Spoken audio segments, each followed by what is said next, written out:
বাংলাদেশ ব্যাংকের ঘোষিত মুদ্রানীতি বুমেরাং হতে পারে অর্থনীতির জন্য, এমন আশঙ্কা জানিয়েছে বিশেষজ্ঞরা। বলছেন, নীতি সুধার দীর্ঘ সময় 10% থাকলেও কমেনি মূল্যস্ফীতি, বরং উচ্চ সুধারের কারণে সিদ্ধান্তহীনতায় আছে বেসরকারি খাত। এজন্য সুধার কমিয়ে ব্যবসার খরচ হ্রাস করতে হবে যেন অর্থনীতিতে গতি বাড়ে। মূল্যস্ফীতি কমাতে চাইলে বাজারে সুশাসন ফেরাতে হবে বলেও মত অর্থনীতিবিদদের। নিত্যপণ্যের বাজারে উচ্চ মূল্যের চাপে দিশেহারা সাধারণ মানুষ। মে মাসে মূল্যস্ফীতি ছিল প্রায় 9.5%। খরচ মেটাতে দরকার আয় বৃদ্ধি ও নতুন কর্মসংস্থান, কিন্তু তাতেও নেই সুখবর। বেসরকারি খাতে ঋণ প্রবৃদ্ধি তোলানিতে হচ্ছে না কাঙ্ক্ষিত বিনিয়োগ।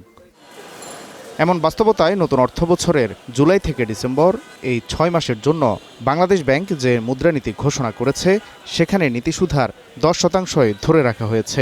তবে বিশেষজ্ঞরা বলছেন, উচ্চ সুধার ধরে রেখে কমানো যাবে না মূল্যস্ফীতি। বাংলাদেশ ব্যাংক তারা যেটা চাচ্ছে, মূল্যস্ফীতি যদি 8 থেকে 10% মধ্যে থাকে, তাহলেও তারা হয়তো খুশি থাকতে পারবে। বর্তমান যে মুদ্রানীতি আছে সেটা, তো এখানে এই দুটা গোলকে একসাথে অ্যাচিভ করা সত্যিকার অর্থে কিন্তু আসলে বেশ কষ্টসাধ্য।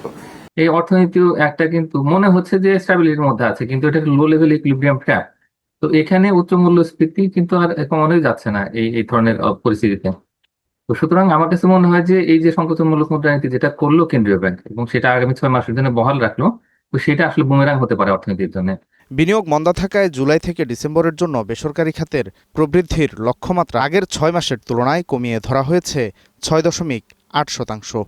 অর্থনীতিবিদরা বলছেন, এই খাতে প্রবৃদ্ধির লক্ষ্যমাত্রা 10%-এর বেশি হওয়া প্রয়োজন ছিল, অন্যথায় কঠিন হবে ব্যবসার পরিবেশ।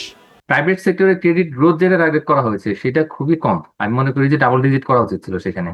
তো এখন মূল কথা হচ্ছে তাদের যে প্রাইভেট ইনভেস্টমেন্ট করা যাবে না, এই ধরনের বার্তা তো আসলে খুবই খারাপ। একদিকে উচ্চ সুদের হার, আবার অন্যদিকে যে একটা ক্যাপ তৈরি করে দিয়েছি আমরা, যে এর বেশি আসলে প্রাইভেট ক্রেডিট গ্রোথ আমরা অ্যালাউ করবো না। তো সেটা কিন্তু এখন খুবই depressing.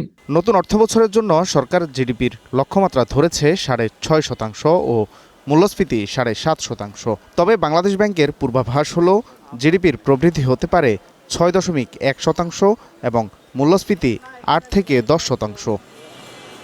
Waleed Sakib, star news, Dhaka.